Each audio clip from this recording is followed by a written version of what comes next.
for new worlds. Take a dream, hold it until it becomes something else. Find your way in a boat, in a riverbed. Hold fast and translate what you imagine into something someone else's hands can hold. Find a direction greater than what your mind lets you decide.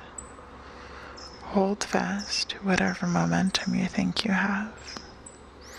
Become a tree, a flower, winds, vines, a vein, a sappy sorrow, a wistful wisteria pouring down buds of increasingly smaller and smaller buds until your tip is a cone.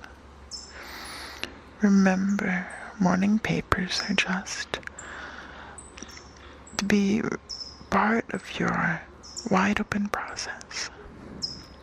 Let the children's screams from the window, the wind rustling the leaves, remind you that you are a part of a great light-hearted do-nothing day.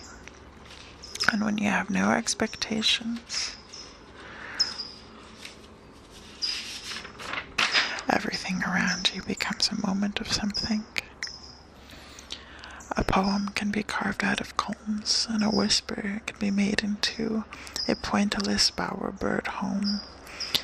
It's more than just making a piece of world that the general public bestows the title of art to. It's a practice for finding anything of nothing, for emptying obvious floating thoughts and feelings into a container and letting it blow into the wind. Let it wash away all ideas that you thought you might need. There will be more and better ideas waiting. Remember when you were younger and had a better sense of the world, details of nature, culture, history, science, wonder, time. One thing I've grown more specialized in is feelings. And that may be all it's worth. We can move forward with a feeling that those who traumatized us, with their criticism, neglect, ignorance, and sensitivity. They are out there consuming our art for free, our tormented existence, feeling the past wall up into a little ball.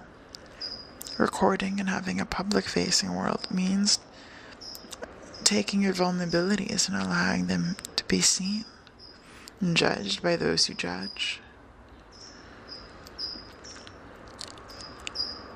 It has to be looked at by these people. You don't feel they deserve any part of your real you.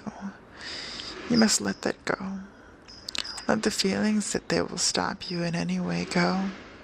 Let your heart and instincts dictate how, for you, words will travel, and not the past demons, humans, monsters, and family.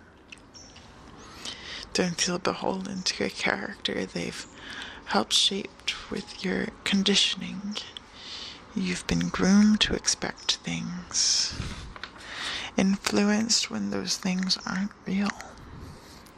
You're real, and you trust yourself to play, trust yourself to grow, and trust yourself to make mistakes, to share too much, to forget what you look like, forget how the onlookers' words have affected you. In this new world, you choose your family. You choose your limits of love, respect, privacy, friendship, favors, identity.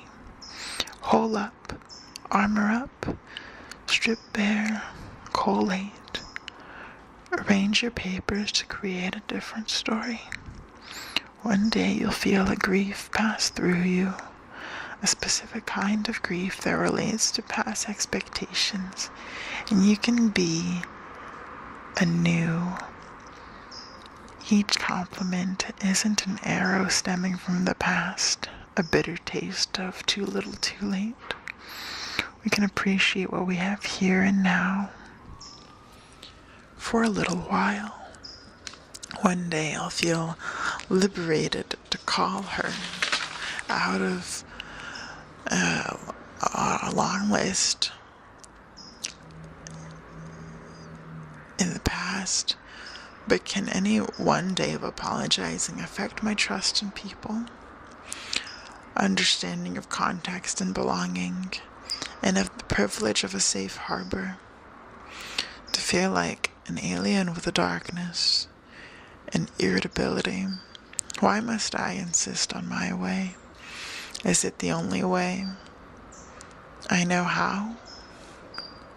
Shall I begin again and again with a feeling like I'm holding an egg and its contents are precious and mysterious? It means hope. My people have taken the literal way of the egg, but I have an idea of a world that is soothing, empathetic, and artful. And it is part of my mission statement, and to plant a garden, I can begin again, to hone these blossoms into something and carry forth a new world where I begin again and again, and forgive what is buried deep inside and hold it up as a sacred reason to begin again. Thank you for listening.